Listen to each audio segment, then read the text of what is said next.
Chers amis téléspectateurs de l'État Santé, nous vous saluons au nom du Seigneur Jésus-Christ. C'est encore pour nous un grand privilège d'être avec vous ce soir. Pour continuer dans notre série d'enseignements, le feu étranger dans l'Église. Je suis Bakoya Yas, des messages des derniers temps. Nous saluons tout le monde, tous les pasteurs, les devanciers, les anciens. Nous honorons tout le monde. Dieu bénisse tout le monde. Nous sommes un ministère interdénominationnel. C'est un ministère sentinelle dont le but est de réveiller la sainteté qui dort au sein des assemblées chrétiennes et de préparer les saints dans l'urgence pour le retour imminent du Seigneur Jésus-Christ. La Bible dit, réveille-toi, toi qui dors. Relève-toi d'entre les morts et Christ t'éclairera. Jésus n'a pas reporté son retour. Il viendra plus tôt que vous ne le pensez. La Bible dit de veiller et de prier afin d'échapper à toutes ces choses qui arriveront et de tenir debout devant le Fils de l'homme. Nous allons prier. Père, bénis ta parole au nom de Jésus-Christ. Amen, amen. Nous sommes dans Lévitique chapitre 10, notre texte de base. Lévitique chapitre 10, le verset 1 à 9.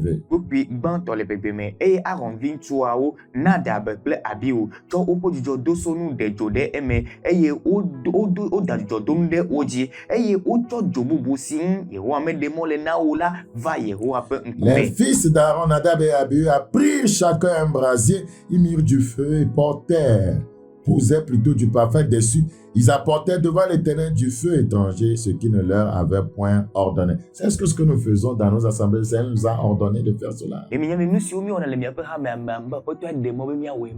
Tout ce que nous faisons, qui n'a pas été ordonné par le Seigneur, tout ce que nous faisons dans nos assemblées, toute vie que le croyant mène, qui contredit la parole de Dieu, qui contredit les Écritures, qui contredit les saintes lettres, c'est ce que la Bible appelle le feu étranger.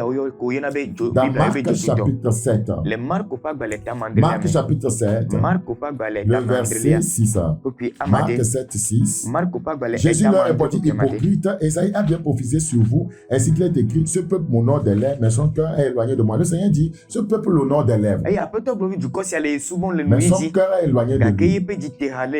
Ça, c'est un feu étranger. C'est un feu étranger. Nous continuons notre lecture. Le verset, voyez, 7. C'est envers qui m'honore en donnant des préceptes qui sont des commandements d'hommes. Les commandements d'hommes dans l'église, c'est le feu étranger. Il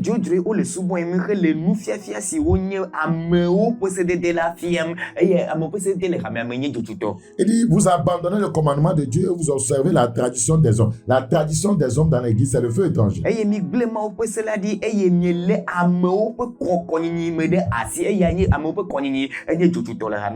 Nous continuons notre lecture. Il dit, il leur dit encore, vous anéantissez fort bien le commandement de Dieu pour garder votre tradition. C'est le feu étranger.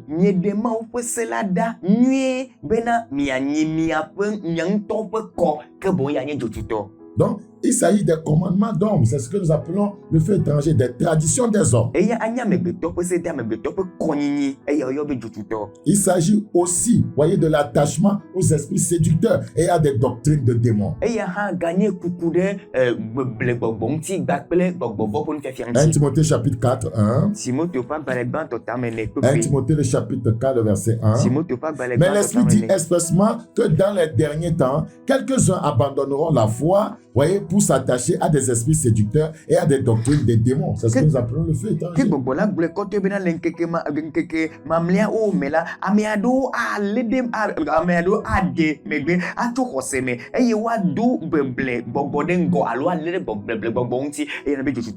Donc, nous avons essayé de relever le feu étranger dans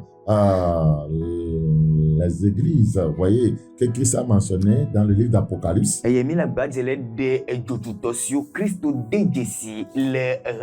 avons parlé déjà de l'église d'Éphèse, l'église de Smyrne, l'église de Pergame, l'église de Thyatire, l'église de Sardes. Et la fois passée, au lieu de parler de Philadelphie, nous avons préféré parler d'abord de Laodicée.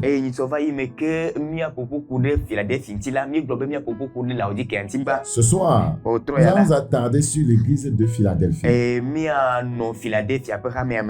Dans Apocalypse chapitre 3. Apocalypse chapitre 3. Apocalypse chapitre 3, le verset 7. Apocalypse chapitre 3, le verset 7. Écrit à l'un de l'église de Philadelphie, voici ce que dit le Saint, le véritable, celui qui a la clé de David, celui qui ouvre et personne ne fermera, celui qui ferme et personne n'ouvrira.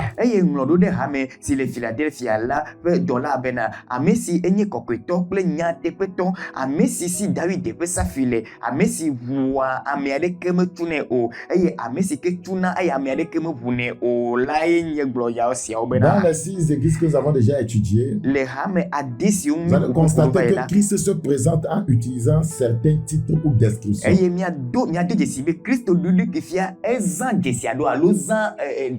Ces titres et descriptions sont tirés de la vision que Jean a reçue.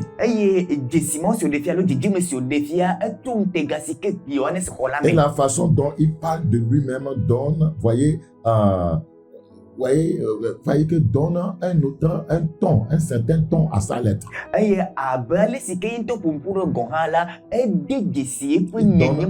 donne un certain ton à sa lettre. Voilà. Mais quand vous lisez, voyez le verset 7 de Apocalypse chapitre 3 par rapport à l'église de Philadelphie, le Seigneur s'identifie différemment.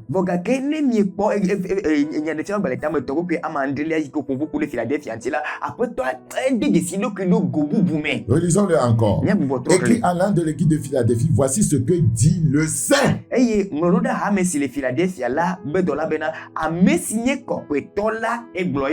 Le véritable, celui qui a la clé de David, celui qui ouvre et personne ne fermera, celui qui ferme et personne n'ouvrira.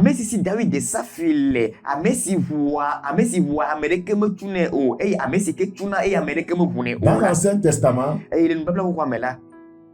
le Saint est un titre réservé à l'Éternel. Habakkuk 3.3. Habakkuk chapitre 3.3. Habakkuk chapitre 3, le verset 3. Dieu vient de Théma, le Saint vient de la montagne de Paran. Donc, Dieu dans sa nature, lui seul est sans tache, sans défaut, et possède la sainteté absolue. Ouais, dans Ésaïe chapitre 6, Ésaïe chapitre 6, Ésaïe chapitre 6, le verset 1, Ésaïe chapitre 6, le verset 1. L'année de la mort du roi Osée, j'ai vu le Seigneur assis sur un trône très élevé et les pans de sa robe remplissaient le temple. Des séraphins se tenaient au-dessus de lui. Ils avaient chacun 6 ailes, 2 dont ils se couvraient la face, 2 dont ils se couvraient les pieds, 2 dont ils se servaient pour voler. Ils criaient l'un à l'autre, verset 3 en éveil, et disaient, Saint, Saint, Saint est l'Éternel des armées, toute la terre est pleine de sa gloire.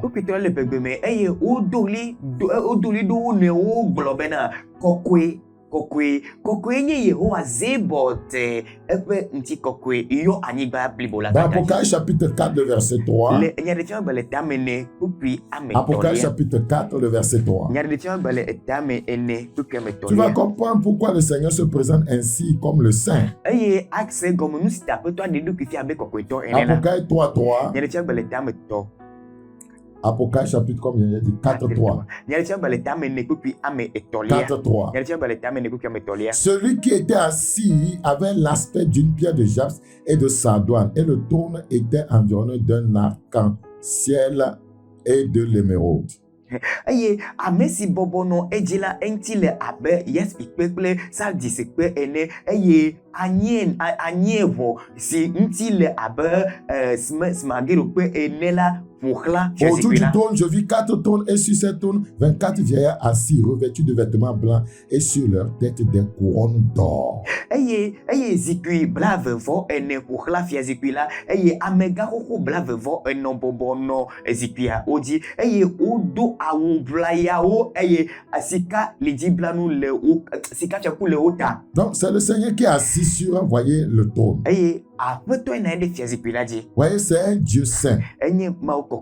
Donc l'église de Philadelphie connaissait quelque chose de la sainteté de Dieu. Et cette église honorait le Seigneur. C'est tellement important. Nous devons honorer le Seigneur et le servir dans le couloir de la sainteté et la justice. Vous savez, dans le Nouveau Testament, Jésus a appelé aussi le Saint. Regardez dans Hébreux 7, 26. Hébreux 7, 26. Il nous convenait en effet d'avoir un souverain sacrificateur comme lui, saint, innocent, sans tache, séparé des pécheurs et plus élevé que les saints. Donc nous voyons dans ce passage que Christ est appelé saint. Regardez dans Actes chapitre 3 aussi. Je vais tirer une conclusion par rapport à cela. Actes chapitre 3, 14. Actes 3, 14. Vous avez renié le saint et le juste. Il s'agit de Jésus. Donc, il a appelé le saint.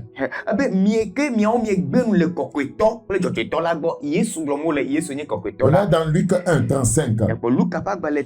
Luc, et c'est un Dieu saint que nous servons. Luc chapitre 1, 35. Luc 1,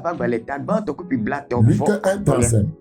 Là, il lui répondit, le Saint-Esprit viendra sur toi et la puissance du Très-Haut te couvrira de son ombre. C'est pourquoi le Saint-Enfant qui naîtra de toi sera appelé Fils de Dieu. Donc, Christ a présenté à l'église de Philadelphie comme le Saint. Donc, voici ma conclusion. Si le titre de Saint dans l'Ancien Testament était réservé uniquement à Dieu, et Christ s'est fait appeler le Saint dans le Nouveau Testament, ça veut dire que Jésus est Dieu. Nenye bena kokwetosia udu anyinye nkosike onona mau vogake ogayo Yesu gohambe kokwetola kebumla Yesu enye mau. Jésus est Dieu. Donc, en se déclarant le Saint, Jésus s'identifie à l'Éternel. Et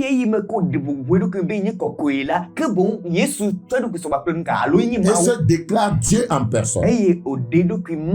Donc, Jésus est le Saint, mais aussi le véritable. Le véritable, c'est un mot qui veut dire sincère, authentique, réel.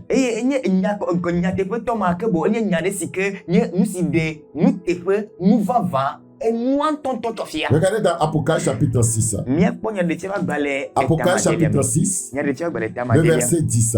Apocalypse 6, 10. Il criait d'une voix forte en disant, jusqu'à quand Maître Saint. Regardez, vous voyez comment on appelle Jésus. Maître Saint est véritable. Comment on peut adorer un Maître Saint véritable et ne pas vivre dans la sainteté? Et j'entends des gens dire, laissez Bakoya Yaslaba. Il ne fait que parler de la sanctification. Je ne peux pas parler de Dieu sans mentionner sa sainteté. Parce que c'est un Dieu saint que nous servons. Je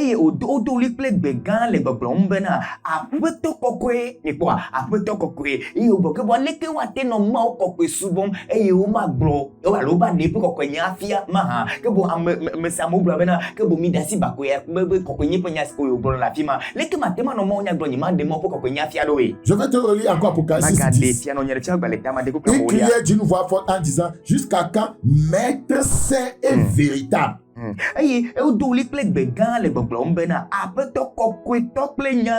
la Bible dit dans 1 Jean, voyez, 4, 17, tel nous sommes. C'est un Maître Saint et véritable. Nous sommes, voyez, appelés à la sainteté et, voyez, à la vérité.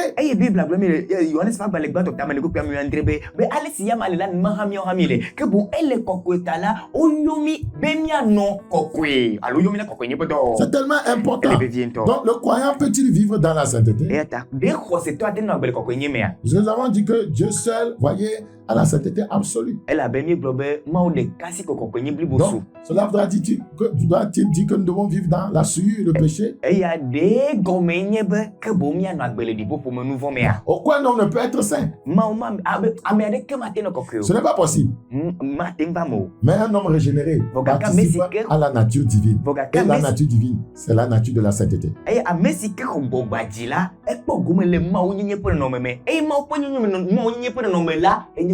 À moins de naître de Dieu, personne ne peut, voyez, vivre dans la sainteté. Chaque être donne naissance à son semblable. Un chien donne naissance à un chien. Un homme donne naissance à une personne de sa nature. Voilà. Celui qui naît de Dieu va participer à la nature divine. Dans Jean chapitre 3. Jean chapitre 3. Jean 3. Jean 3, verset 5. Jésus répondit, en vérité, je te le dis, si un homme ne naît d'eau et d'esprit, il ne peut entrer dans le royaume de Dieu. Ce qui est né de la chair est chair, ce qui est né de l'esprit est esprit. Yesu don bena van mele egbom na wo bena ne omedi amecho tikple gbogbome o la matem anima o fia do pela pe do me o nu si o dicho nti la mela nti la onye eye nu si o dicho gbogbome la gbogbo onye. C'est tellement important. Donc un homme donne naissance à une personne de sa nature. Un Dieu donne naissance à une personne de sa nature. Eye amela dina ame ne ma mau di mau. Regardez, la Bible dit dans 1 Jean 3. 1 Jean 3, 9. 1 Jean. 1 Jean. Chapitre 3. 1 Jean 3, 9. La Bible dit, quiconque est né de Dieu ne pratique pas le péché. C'est justement ce que nous appelons la sainteté.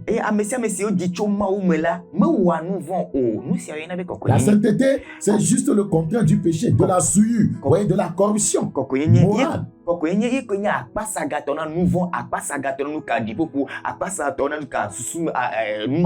Celui qui, voyez, est né de Dieu, quiconque est né de Dieu, ne pêche point. Nous sommes versés dans quiconque est né de Dieu ne pratique pas le péché.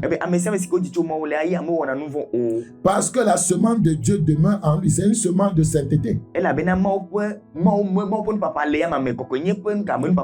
ne peut pécher parce qu'il est né de Dieu. C'est ce que nous appelons juste, voyez, un saint. C'est pourquoi les croyants sont appelés des saints.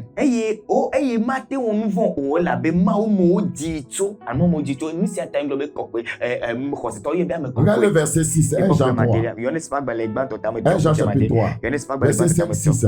Or, vous le savez, Jésus est apparu pour ôter les péchés et il n'y a un point en lui de péché. Quiconque demeure en lui ne pêche point. Quiconque pêche ne l'a pas vu et ne l'a pas connu. Mais nous devons aller dans les Écritures.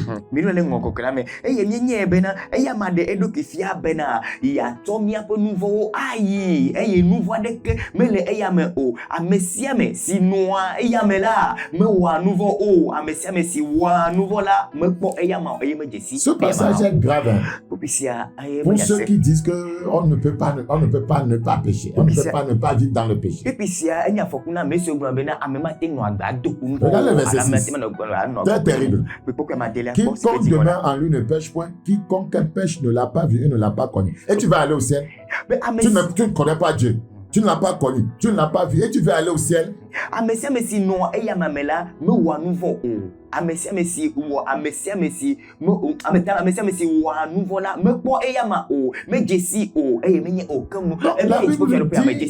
pécheur ne connaît pas Dieu.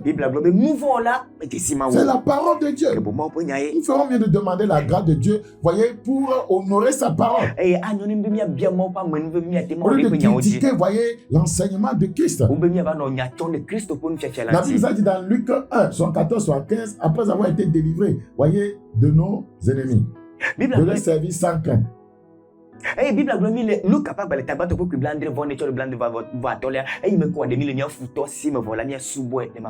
Voilà, de leur service sans crainte, en marchant tous les jours de notre vie, dans la justice et dans la sainteté. Regardez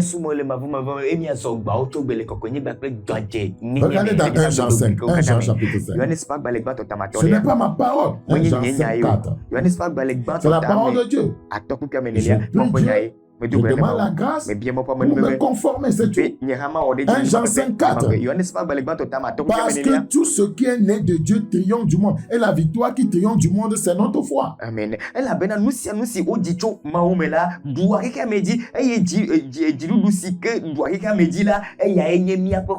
Le verset 18. Le verset 18. Nous savons que quiconque est né de Dieu ne pêche point. Ouais, la Bible en parle tellement. Mais celui qui est né de Dieu se garde lui-même et le malin ne le touche pas. Donc la Bible nous donne des moyens de grâce pour nous garder, pour que le malin ne nous touche pas.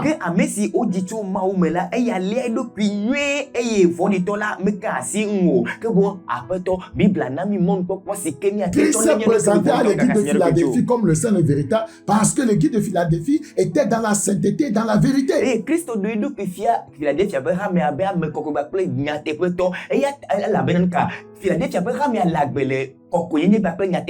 Ouais, l'église que le Seigneur veut, c'est l'église à l'image de Philadelphie.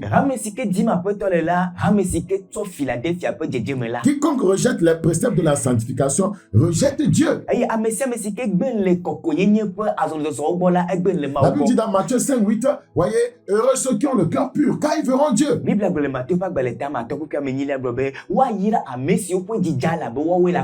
12,14, recherchez la paix avec tous et la sanctification sans laquelle personne ne verra le Seigneur.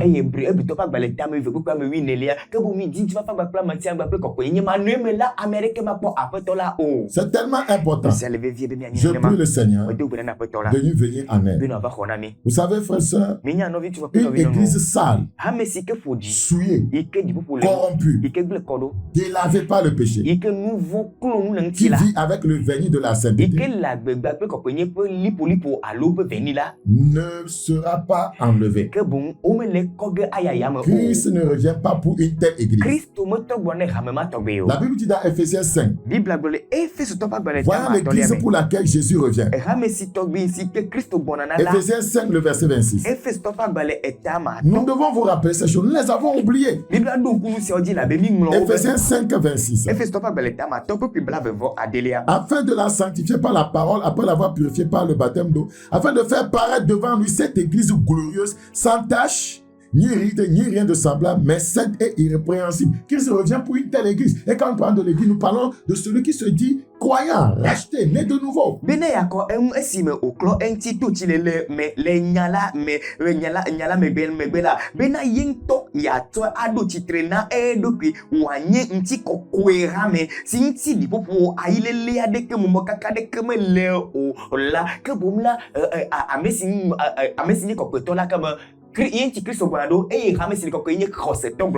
L'église d'aujourd'hui a dévié, voyez, du couloir de la sainteté.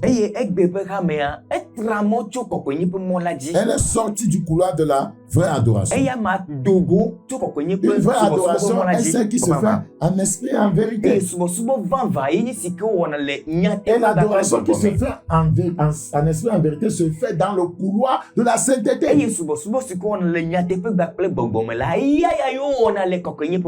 Ouais, et Christ, voyez, n'a pas eu à faire des reproches à l'église de Philadelphie. Elle était comme Christ le voulait. Est-ce que tu es comme Christ veut? Est-ce que tu connais quelque chose sur la sainteté, la vérité, l'amour, la justice? Dans 1 Corinthiens 1, le verset 8. 1 Corinthiens chapitre 1, le verset 8. 1 Corinthiens 1, 8. Il vous affermira aussi jusqu'à la fin, pour que vous soyez irréprochables au jour de notre Seigneur Jésus-Christ.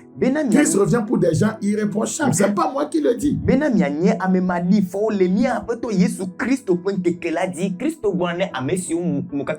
Lisez sur le camp. Il vous affermira aussi jusqu'à la fin, pour que vous soyez irréprochables au jour de notre Seigneur Jésus-Christ. Vous pouvez trouver ce passage dans n'importe quelle version.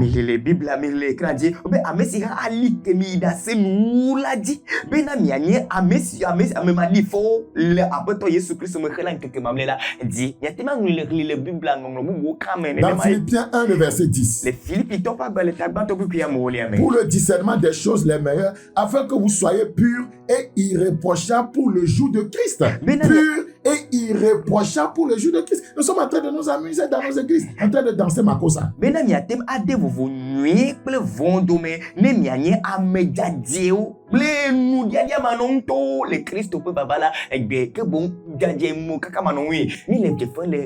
Beaucoup de quoi s'amusent. Il a vécu dans l'immoralité sexuelle, beaucoup vivent dans la masturbation, la pornographie. Les gens sont en concubinage. Vous avez une femme n'a pas payé la dot et puis vous êtes là en train de l'allumer et vous faites des enfants. Il y a des gens qui sont des pasteurs mais ils n'ont pas payé la dot à sa femme.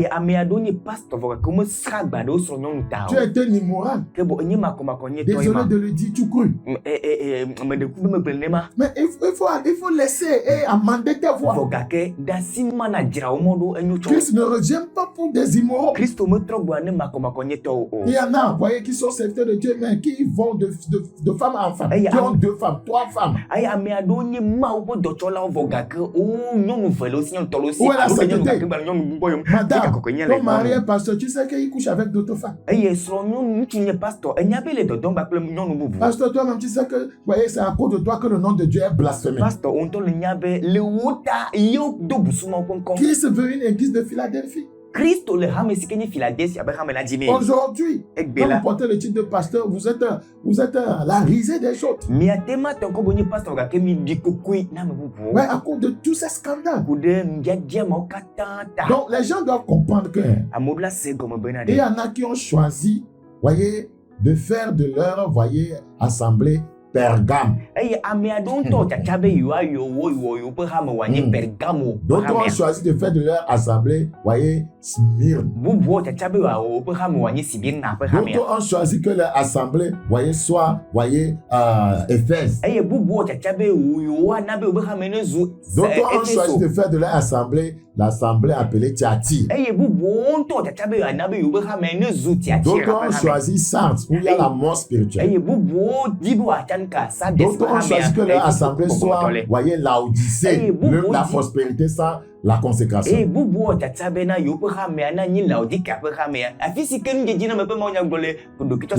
appelés, voyez, sont de l'église de Philadelphie en esprit. Ils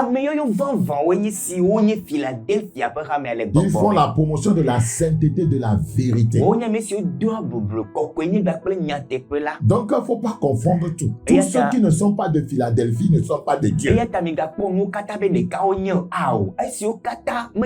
notez aussi, vous qui critiquez les églises, insultez les pasteurs, que tous ne sont pas les mêmes. Il y a des églises de Satan aussi. Satan s'infiltre dedans juste pour salir le nom de Dieu, c'est tout.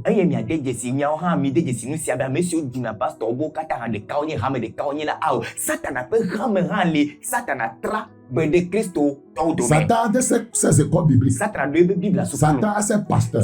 Ils sont plus nombreux que les vrais serviteurs de Dieu. Donc, c'est ça qui crée cette confusion. Lorsqu'on entend un sorcier déguisé en pasteur, voyez, commettre un scandale, poser un acte scandaleux, voyez, on attribue ça à toute l'église. La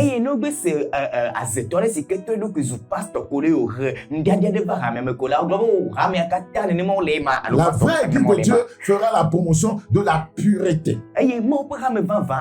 La vie de sanctification sera le centre de cette assemblée. Le contraire voudra dire que Dieu n'est pas là-bas. Parce que le feu de Dieu, c'est Dieu lui-même et c'est un Dieu saint. Une assemblée, on dit le feu brûle. Il y a des miracles, des délivrances. On ne parle jamais de la pureté. On ne dénonce pas le péché. C'est un feu émanant d'un autre autel. L'autel de Maniwata, l'autel de la sorcellerie. C'est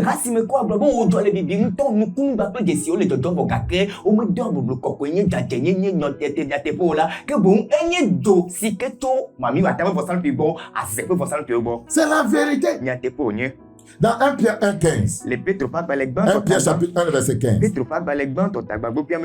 Pierre 1,15. Mais puisque celui qui vous a appelé est saint, vous aussi soyez saint dans toute votre conduite, selon ce selon qu'il est écrit, vous serez saints car je suis saint. Ce n'est pas moi qui le dis. Que bon, allez si amesi yo mi ve la le kokwe enela. Nene ma ke mi oha mino kokwe le mi ape anyi no katame. Ela bena o bena amini le kokwe la bena nyeha. Mais les coquilles. Je vous lis beaucoup le passage biblique. 1 Thessaloniciens 5, le verset 23. 1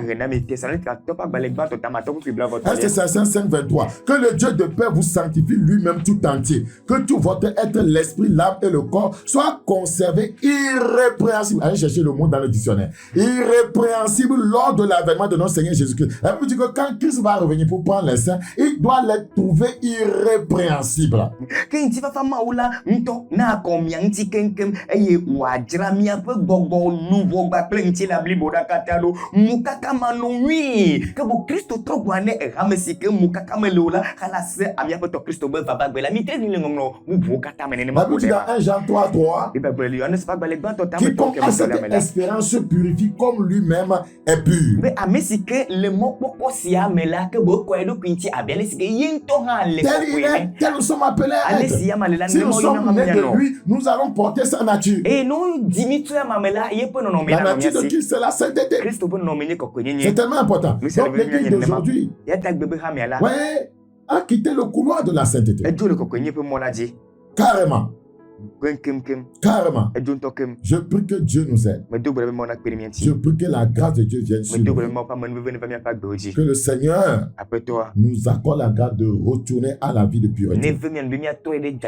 Philippiens chapitre 2, 15. Philippiens 2, 15.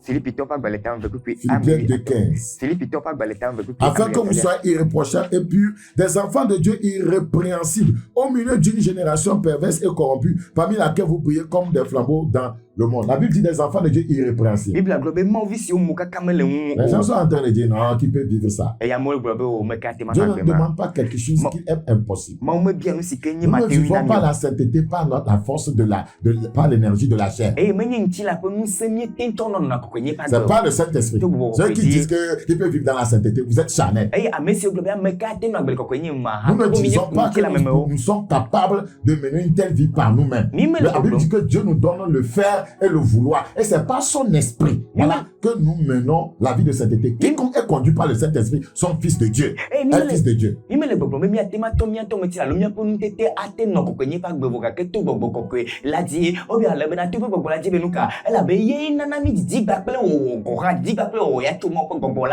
La vie de sainteté, c'est la marche selon l'esprit. Marchez selon l'esprit et vous n'accomplirez pas les désirs de la chair.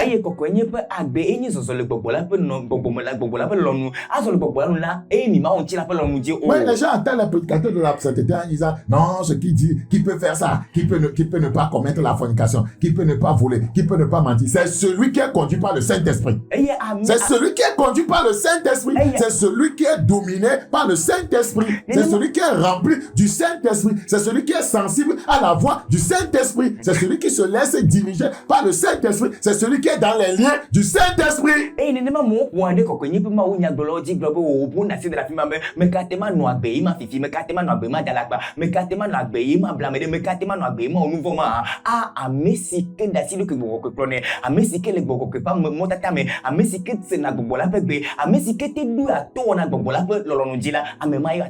Les esprits ont des capacités que les hommes naturels ne peuvent pas avoir. Ça peut être celui qui est né de l'esprit est esprit. Un homme spirituel, c'est autre chose qu'un homme charnel. Ceux qui ne sont pas des hommes spirituels, voyez, s'attaqueront au message de la sanctification en disant que personne ne peut vivre dans la sainteté. 1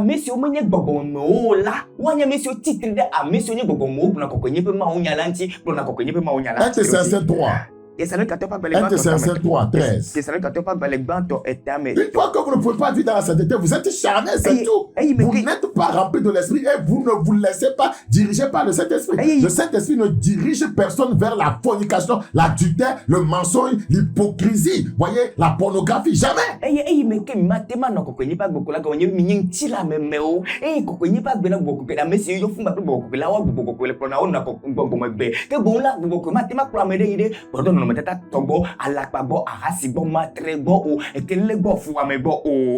Praise the living God. Je prie Dieu. Comme il est écrit, Dans 1 Thessaloniciens 3:13. Afin d'affermir vos cœurs pour qu'ils soient irréprochables dans la sainteté devant Dieu notre Père lors de l'avènement de notre Seigneur Jésus-Christ avec tous ses saints.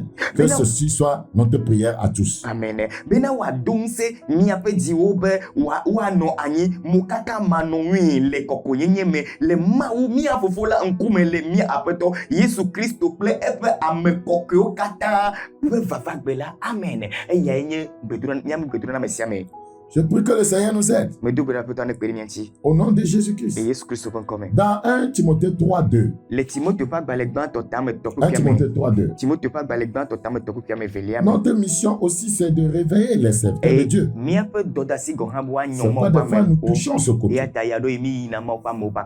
Ça fait partie de notre mission. Dans 1 Timothée 3:2, la Bible dit, il faut donc que l'évêque soit irréprochable. Un pasteur, un homme de Dieu, un serviteur de Dieu. Pasteur, nous devons retourner à ça. Irréprochable. Mari d'une seule femme. Un homme de Dieu ne peut pas avoir deux femmes. Même s'il n'est pas un homme de Dieu, un enfant de Dieu ne peut pas avoir deux femmes. Parce que le leader est l'exemple pour le peuple. Il doit être sobre, modéré, réglé dans sa conduite hospitalière, propre à l'enseignement.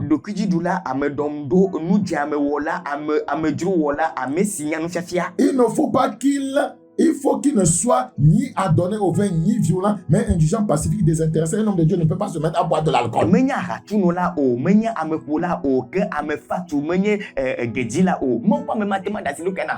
Tout ceci, vous voyez, ce sont des préceptes de la sanctification. Il faut qu'il dirige bien sa propre maison et qu'il tienne ses enfants dans la soumission et dans une parfaite honnêteté.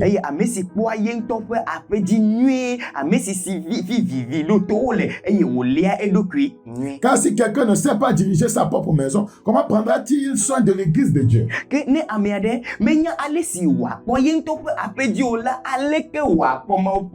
ne faut pas qu'il soit un nouveau converti de peur qu'enflé d'orgueil et ne tombe sous le jugement du diable. Verset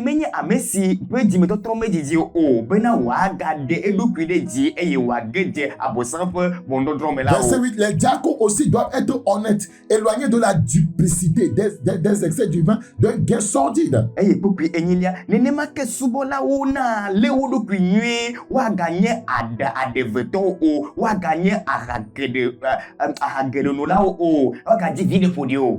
Conservant le mystère de la foi dans une conscience pure. C'est le verset 10 qui m'intéresse. C'est le verset 10 qui m'intéresse. Ce verset 10 est important pour tout serviteur de Dieu. 1 Timothée 3, le verset 10. Qu'on les éprouve d'abord et qu'ils exercent ensuite leur ministère s'ils sont sans reproche. On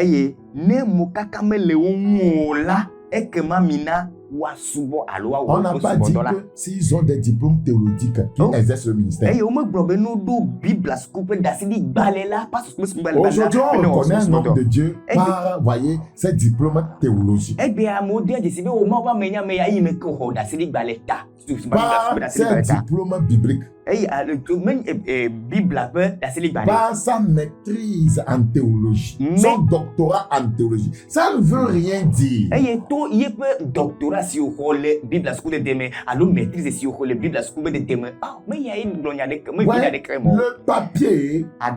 Le papier ne mène pas la vie de sainteté. Ce n'est pas le papier qui nous montre. Mais docteur en théologie ne nous montre pas que tu es né de nouveau. Peut être docteur en théologie avec deux femmes. Docteur en théologie, mais tu es alcoolique. Docteur en théologie, mais tu es un escroc. Docteur en théologie, mais tu es un adultère. Docteur en théologie, mais tu es un voleur. Docteur en théologie, mais tu es irresponsable.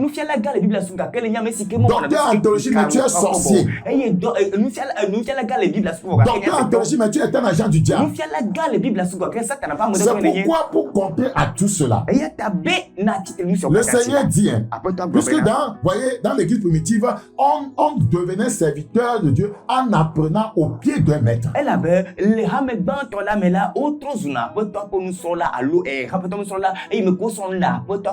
C'est au pied d'un maître qu'on apprenait. De façon pratique aussi. Apprendre ne veut pas dire, voyez, écrire, lire. C'est voir faire aussi.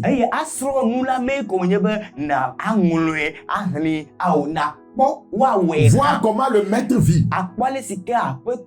Voir son caractère. C'est pourquoi Paul dit, soyez mes imitateurs comme moi-même je le suis de Christ. Ce n'est pas aller étudier les dimensions de l'arche de Noé. Ça ne sauvera personne.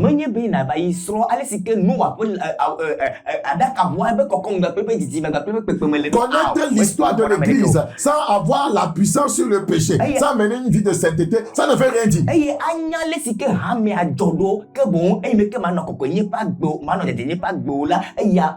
Avoir des notions sur l'anthropologie, christologie, voyez, eschatologie, sans pouvoir vaincre le péché, ça ne sert à rien.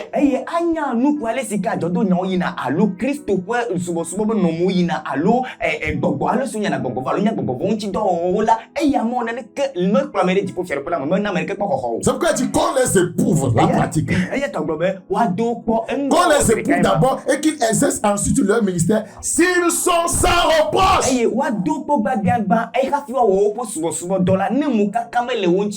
C'est ce qui manque aujourd'hui. Et maintenant, quand on prend quelqu'un, un serviteur de Dieu, qui n'a pas de diplôme théologique, et quelqu'un qui en a, on dit en même temps, celui qui a le diplôme théologique, c'est lui le plus grand. Non, vous êtes perdu.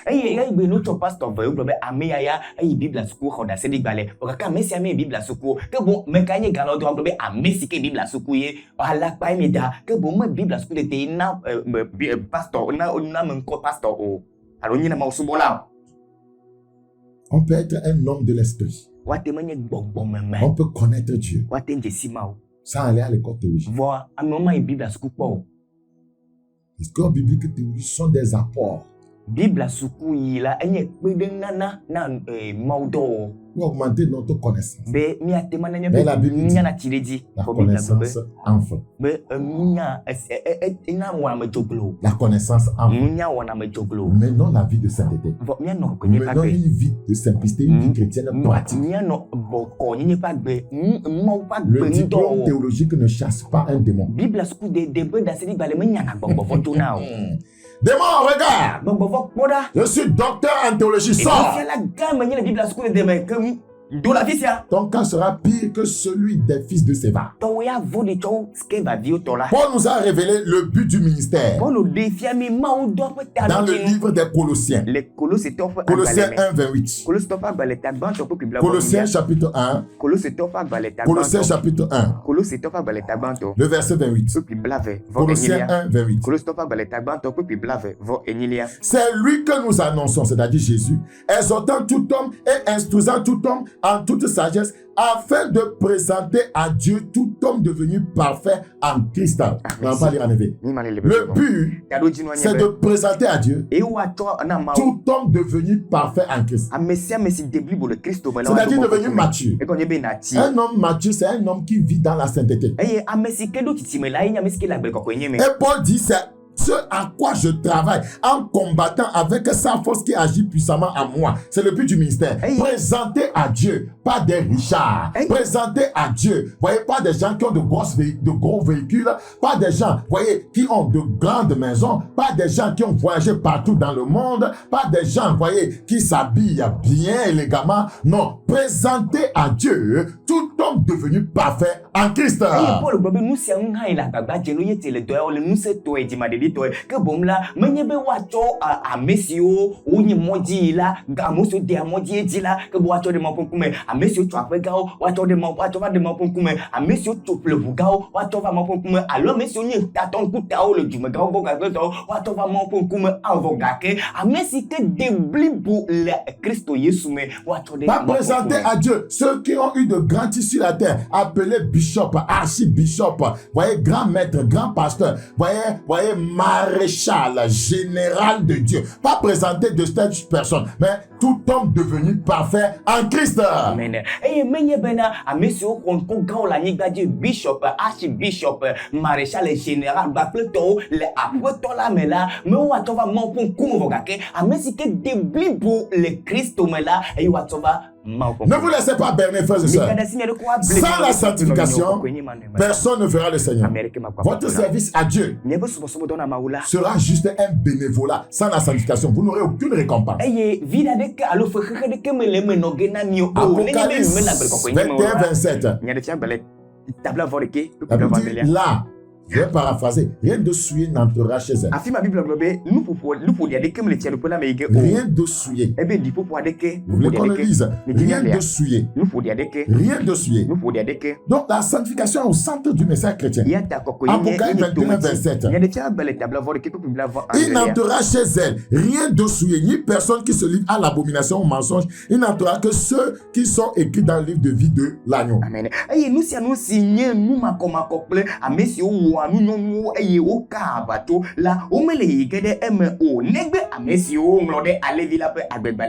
Quiconque n'est pas dans la sanctification, son nom n'est pas dans le livre de vie.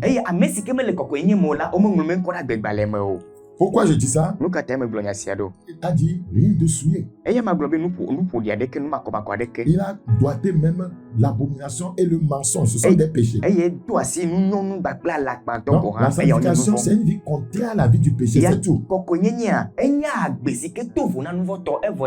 Apocalypse chapitre 3-5.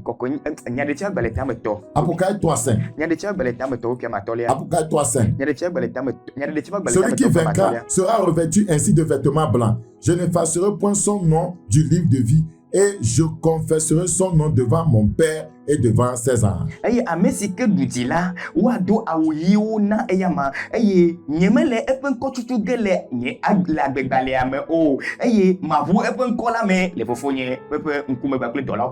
Votre nom peut être écrit et effacé. Est-ce que vous avez gardé votre salut? Le chien est retourné à ce qu'il a vomi. La truie lavée s'est vautrée dans le bourbier. Vous devez garder votre salut. La Bible dit dans Apocalypse chapitre 20, le verset 15, Apocalypse 25, quiconque ne fut pas trouvé écrit dans le livre de vie, puis jeté dans les temps de feu.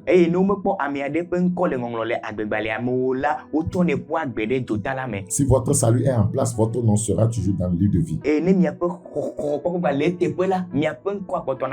Le Seigneur a dit, c'est celui qui a péché contre moi, Exode 32, 33, que j'effacerai de mon livre. Votre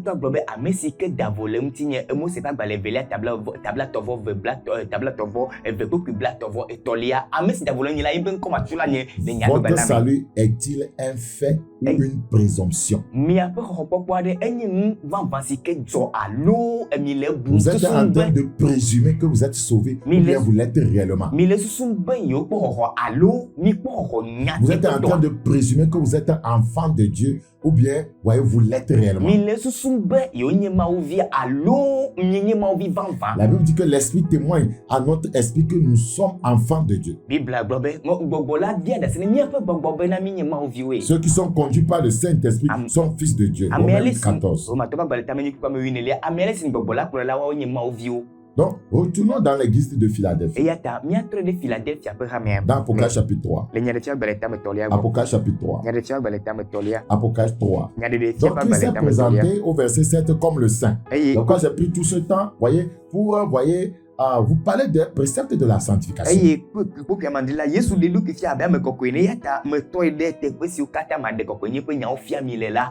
il dit, écrit à l'un de l'église de Philadelphie, voici ce que dit le Saint, le véritable, celui qui a la clé de David, celui qui ouvre et personne ne fermera, celui qui ferme et personne, voyez, n'ouvrira.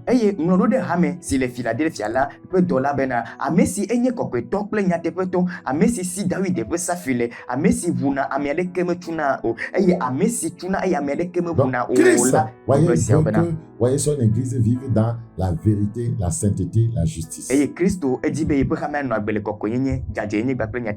tellement important. la vérité, la sainteté et la justice.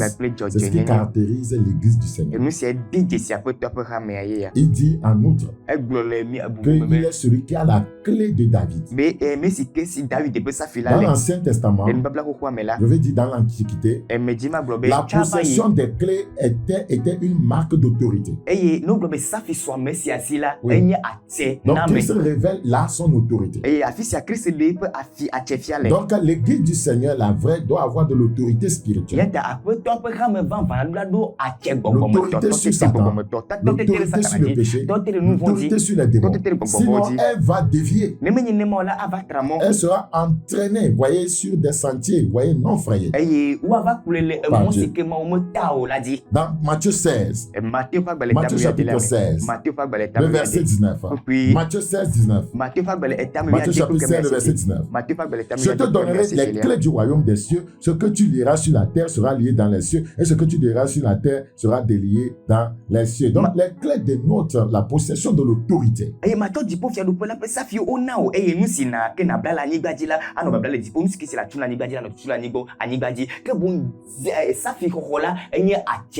Celui qui possède des clés, voyez, d'une maison peut en disposer comme bon lui semble.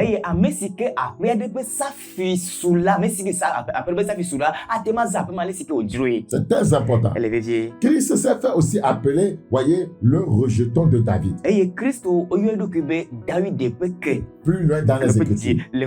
Dans Apocalypse 22, 16. Apocalypse chapitre 22, 16. Apocalypse chapitre 22. Le verset 16 à 9.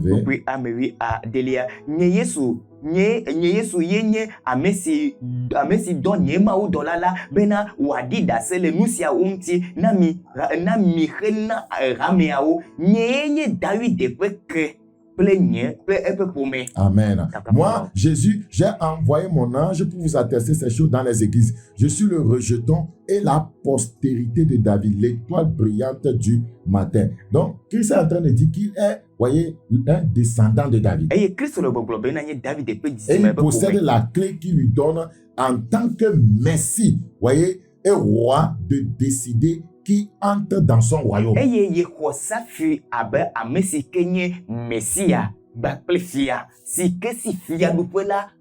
C'est lui qui décide qui entre dans son royaume. Donc, ne pensez pas que vous allez vivre n'importe quelle vie, une vie qui n'est pas en alignement avec les enseignements de Christ et vous allez entrer dans son royaume. Non, Christ décide qui entre dans son royaume. Il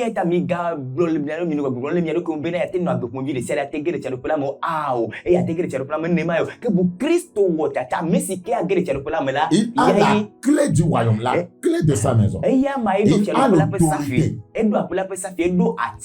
Jean 6, 69.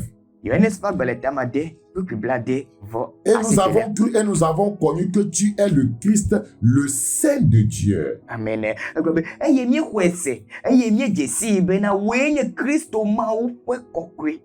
Il est le Messie. Et il a dit, la Bible dit dans 1 Timothée 2, 19, le fondement de Dieu, voyez, est debout.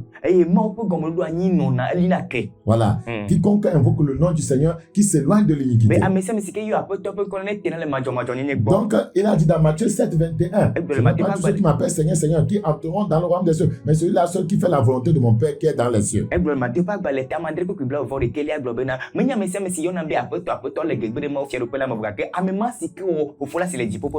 Jésus est celui qui ouvre et personne ne peut fermer. Et celui qui ferme et personne ne peut ouvrir. Oui, vous savez, cette citation est tirée du livre d'Ésaïe 22, 22. Et ceci fait littéralement référence, voyez, à la clé de la maison de David qui fut donnée à un certain Eliakim, qui avait alors accès à toutes les richesses du roi.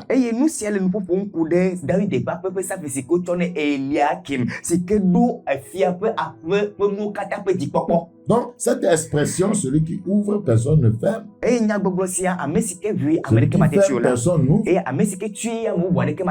Voilà, affirme que Jésus a le pouvoir d'admettre dans la ville de David, c'est-à-dire la Nouvelle Jérusalem, le royaume du Messie, ceux qui il veut ou bien de leur en refuser l'entrée.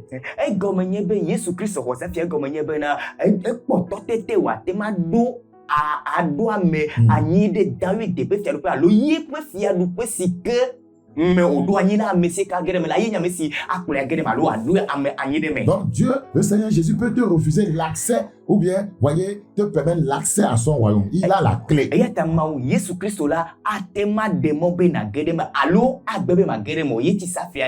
Praise the living God. Praise Jesus. Dans Apocalypse chapitre 22.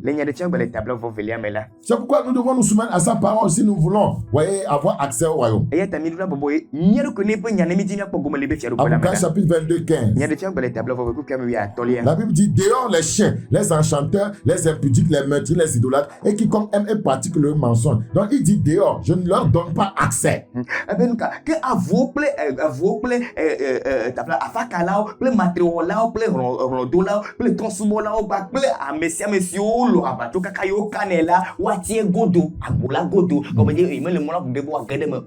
Praise the living God. Praise Jesus. Donc Jésus se présente à l'église de Philadelphie comme celui qui est saint, véritable, le Messie. Souverain absolu. Et tout puissant. Il y a de quoi être impressionné. Vous savez, quand ces braves croyants de Philadelphie ont entendu cette entrée en matière, cette présentation de Christ, ils ont dû se faire tout petit, voyez, dans leurs souliers.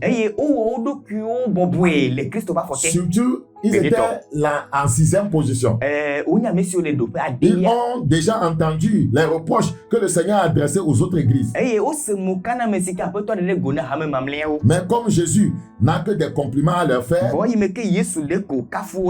je crois qu'ils ont dû se réjouir, voyez, et se sont sentis encouragés. Et il a dit ailleurs qu'ils ont gardé sa parole. Il les gardera aussi. C'est l'église que le Seigneur recherche. C'est l'église que Christ viendra enlever. Je voudrais lire Luc 13 pour m'arrêter. Luc chapitre 13. Luc chapitre 13. Luc 13. Le verset 25. Je vais lire en français.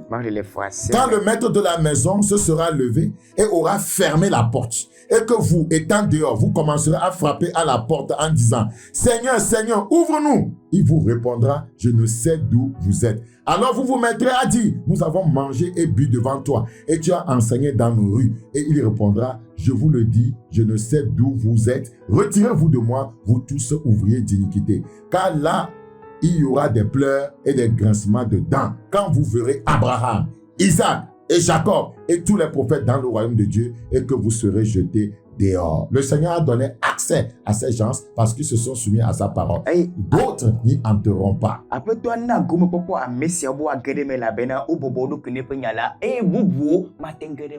Il vient pour une église sainte. Il vient pour une église pure.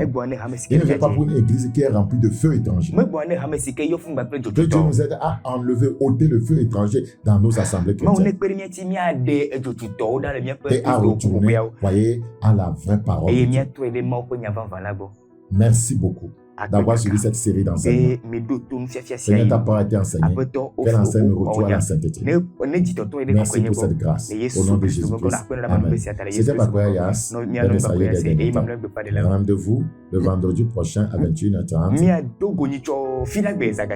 pour une autre série d'enseignements. Probablement sur la prière. Que Dieu vous bénisse. Au revoir. Bye bye.